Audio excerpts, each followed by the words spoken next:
Papasquatjon, coming at ya. This is a track sent in by Taylor. Taylor sent in a ton of music and sent this back in October, I think, of 2024. And finally catching up to getting some of my emails gone through and collecting all those songs. So it's apparently been a few months since I've done that, but getting them all together. And I have to apologize to Taylor because he sent in a good chunk of money for me to react to a bunch of these songs, and so you'll see a lot of Taylor in the next few days as I catch up on some of the stuff he sent in. This is Silverstein, something, a band I have never heard of. The album is a shipwreck in the sand. This is track number 14 called The End, featuring an artist named Lights, produced by Cameron Webb. I have no idea what this is going to be about. Let's find out about Silverstein. It's 7 minutes and 24 seconds long.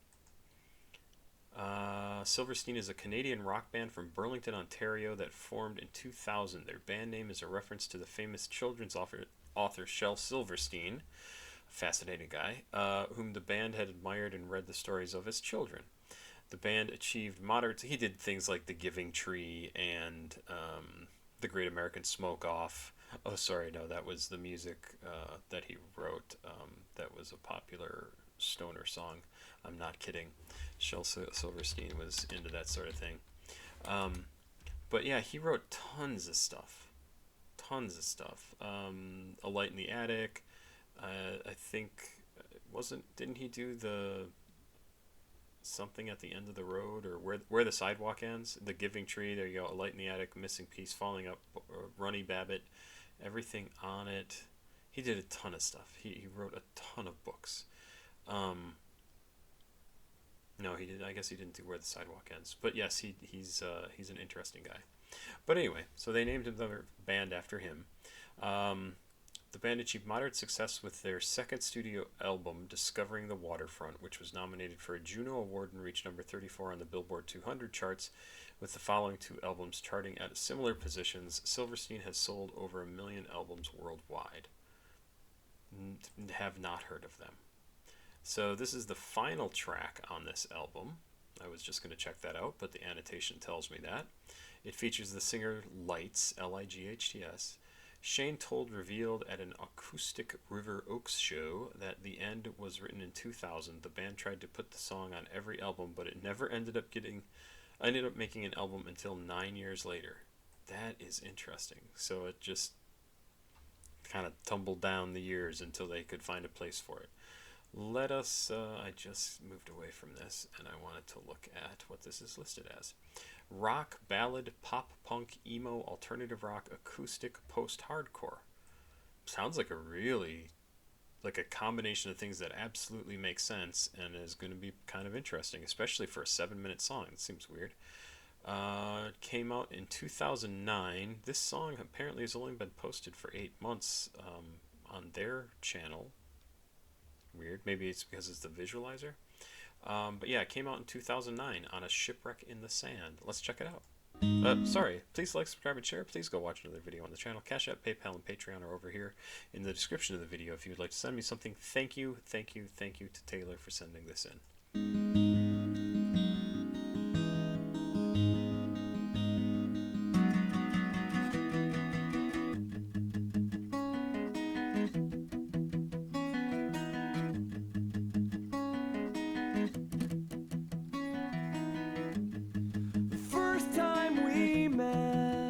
Nice voice. Your face became etched in my mind.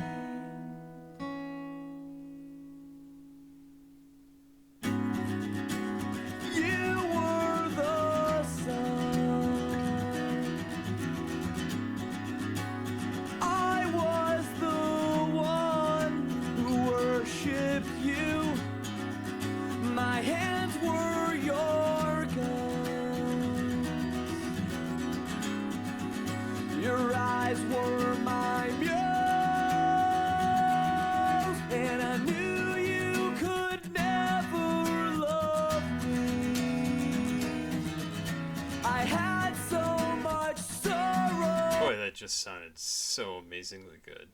And I knew you could never love me. Like, just the way he delivers those lines, his voice is just great right there. Like, I was just sitting here thinking about it and thinking about it again, and I was like, I should stop and say how much I thought that line was perfect. Just sounds perfect. Your eyes were my muse. Right after this, and I knew you could never love me. the guitar, how it puts the accents. I had so much sorrow inside, you could never reach. But can I still keep a place in your heart? You broke my heart. Wow, very almost childlike voice. This is Lights who's singing now. Like, it sounds like a young boy or girl. It's just has the quality of like a young child. Really, really interesting voice, right? You promised me the moon and stars. I fell for your dreams. I fell for your lies. Nice. There was no other way. You know I tried. And I knew you could never love me. I had so much sorrow inside, you could never reach. But can I still keep a place in your heart?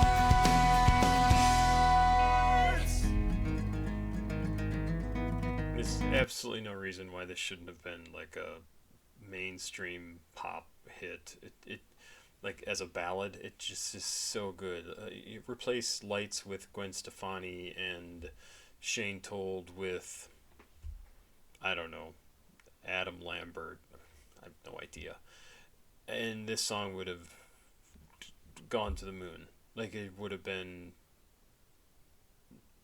just everywhere. But it's a small band on a small label, I assume, or at least a company that didn't want to put investment behind them, and instead they're an Ontario band instead of a worldwide hit. Like, crazy. And you know what? It's on the internet, so we get to discover it in 2025, 16 years after it was released, and you get to appreciate how awesome it is. Like, what a great sounding song.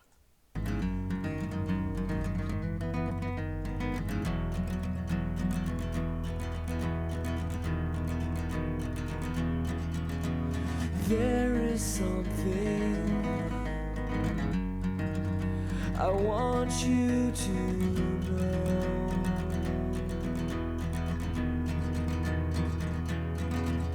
I think you know exactly what it is.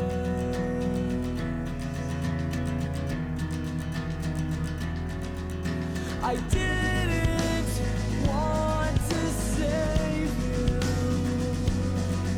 I didn't want to save you. I set our house on fire to watch it burn.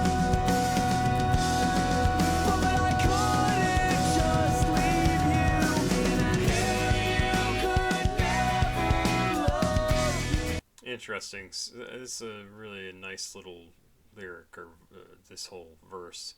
There's something I want you to know. I think you know exactly what it is. I didn't want to save you. I didn't want to save you. I set your house on fire to watch it burn, but I couldn't just leave you there. So I mean, what I translate that to, right, is I wanted to destroy everything else in your life, and I set about doing that, but I couldn't. I didn't want it to harm you. I mean, you see the impossibility of that, right? I didn't want to harm you, so I had to come in and save you, so I had to save you.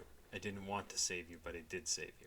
And I don't know if that means he didn't do those things, or if it means he came back then and apologized or made up for it in some way, right? Like, it's impossible to burn someone's house down and save them from being affected by it. It just is not possible. Whether or not they're burned or hurt in the fire, it's still everything that they had is gone. And apply that more generally.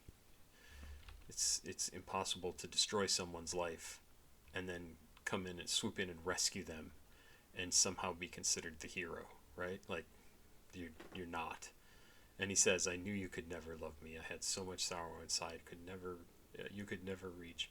But I'll ask you this, will you still miss me? Like, will you miss me even though I destroyed your life? I don't know if I'm interpreting all this correctly, right? Like, that's my interpretation of all this. But it sounds like a very, very toxic fellow who doesn't know how to deal with either women or his emotions or whatever. But let's keep going. Let's find out. I had so much sorrow inside, you could never reach, but I'll ask you this. Yeah, the whole idea, right? Like, I was so sad. I was so sad, and you could try to reach that sadness and to get rid of it, but you'd never be able to. So all I can say is, after I've done all these terrible things, I've destroyed your life, I've burned down your house, and I've saved you, but I just have to ask you this, will you still miss me? I don't think so, mister. Will you still miss me?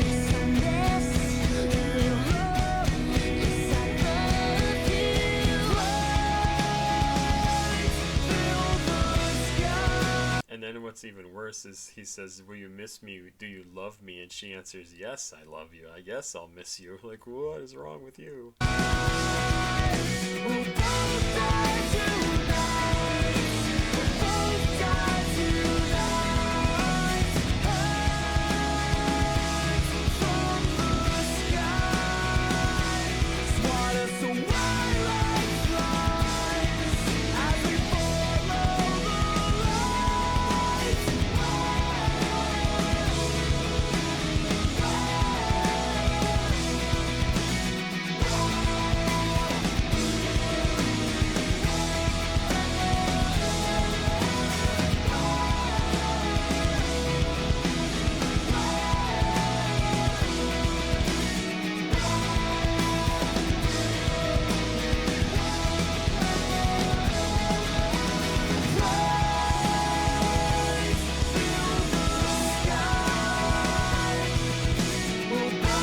So these lyrics, by the way, I'll read the verse that we just listened to a minute ago, whatever. Planes fill the sky, we'll both die tonight, we'll both die tonight. Hands from the sky, swat us away like flies. We'll both die tonight as we follow the light. As we follow the light, we'll both die tonight, we'll both die tonight. So it doesn't matter what happened, really, because it turns out we're just going to both be killed in a spectacular way as these planes fill the sky and bomb everything into non-existence. And is this supposed to be like a love story during the war? Are we supposed to be in like World War II? Is this some other terrible place that gets bombed frequently and people still live their little dramatic lives that screw with each other and destroy each other in the name of love, and then we're both just gonna die in bombing from aircraft that fill the sky? It's a crazy song. It is not a happy song. And I don't think it's supposed to be, but it has that ballad feel that makes it seem like it's supposed to be this grand love song, right? And instead it's a horrible vision for this song. Horrible.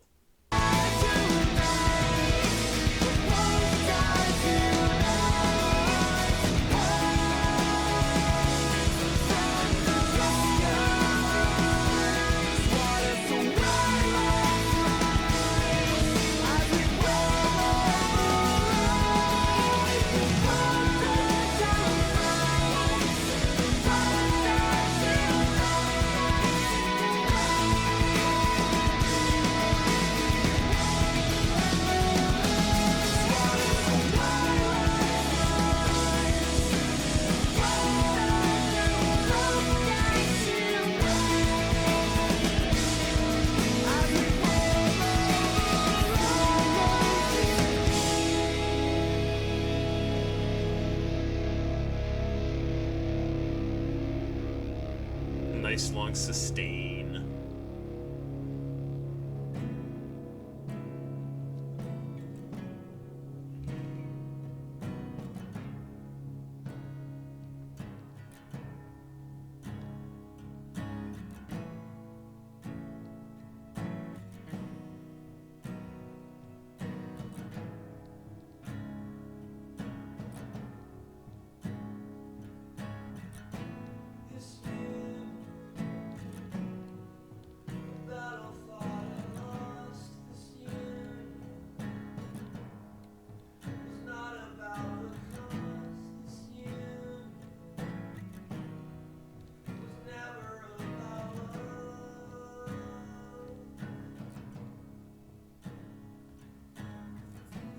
So that little outro, which I'll read here in a second, is apparently the lyrics from the end of the song "A Shipwreck in the Sand," which is the album that this song came from. And then, oddly enough, it's also the last words on this album because this is the last song on the album. So it's the last words in the song and the last words in the album. So the words were, "This union, a battle fought and lost. This union was not about the cause. This union was never about love." I think that's pretty clear from the rest of the song. So these people coming together, and apparently the fight that is taking place in this song, and maybe the rest of the album, I haven't listened to it. This union, a battle fought and lost. So it ended poorly, right? We got into a fight and we lost. This union was not about the cause.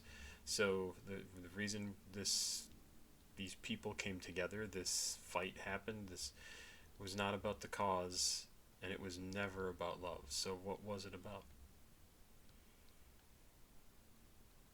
I don't know the answer to that, but it was not for any good reason, according to the songwriter. Really, really a great ballad. Sounds really good. I like the music. I like the style of it. Very much not rap or hip hop, which is normally what I listen to, but that's fine. Definitely rock. Definitely. I don't know if I get the pop punk or even necessarily post-hardcore. I mean, it exists in that time, but I don't know. This seemed like a very pop ballad acoustic kind of thing. Quite good. Quite good. Thank you once again to Taylor for sending this in. I am curious as to what you think of this. I'm sorry it's taken me so long to get to this, but I also see you sent me a number of other things that I will be getting to soon, because I really appreciate that. And now that I have it in my sights, we'll get it done. Thanks again, Papa Squat. Check it out. Please like, subscribe, share. Please go watch another video. CashApp, PayPal, Patreon over here in the description of the video. Have yourself a good day. Bye-bye.